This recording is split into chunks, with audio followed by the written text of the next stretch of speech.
නහි වේරේන වේරාණී සම්මන්තිද කුදාචනං අවේරේන ච සම්මන්ති ඒස ධම්මෝ සනන්තනු. වාසනාවන්ත කාරුණික බෞද්ධ පින්වතුනි, මා හිතින් සඳහන් කළේ ලෞතර බුදු පියාණන් වහන්සේ ධම්මපදයේදී අපිට දේශනා කරන්නට යෙදුන වටිනා ගාථා රත්නයක්. ලෞතර බුදුරජාණන් වහන්සේ අපිට පැහැදිලි කරනවා නහි වේරේන වේරාණී, වෛරයෙන් වෛරය කවදාවක්වත් සංසිඳෙන්නේ නැහැ.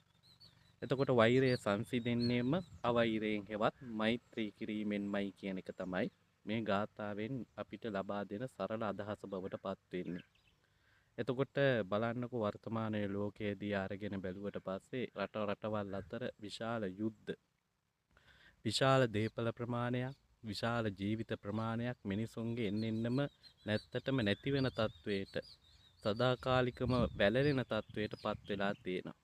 සමහර වෙලාවට ගැටුමක් වෙච්ච අවස්ථාවකදී කෙනෙකුට හිතෙන්නට පුළුවන් ඒකට නැවත ප්‍රහාරයක් එල්ල කරන එක වීරකමක් කියලා. සමහර වෙලාවට ඒ වෙලාවට මොහොතකට අපිට සතුටක් දැනෙන්නටත් පුළුවන්. මට බැන්න කෙනෙකුට මම බනිනවා. ඒ නිසා මට මොහොතකට සතුටක් හිතෙන්නට පුළුවන්. මම යාට බැන්න. ඒ නිසා යාගේ හිත රිදෙන්නේ නැති. එහෙම කල්පනා කරනවා අපි.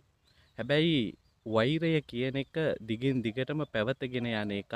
මම වෛරය නැවැත්තුවොත් විතරයි ඒ කෙනත් වෛරය නවත්තන්නේ. ඉතින් ලෝකයට වෙලා තියෙන්නේ ඒක. සමහර රටවල් ඉතින් පසුබසින්න සූදානමක් නැහැ.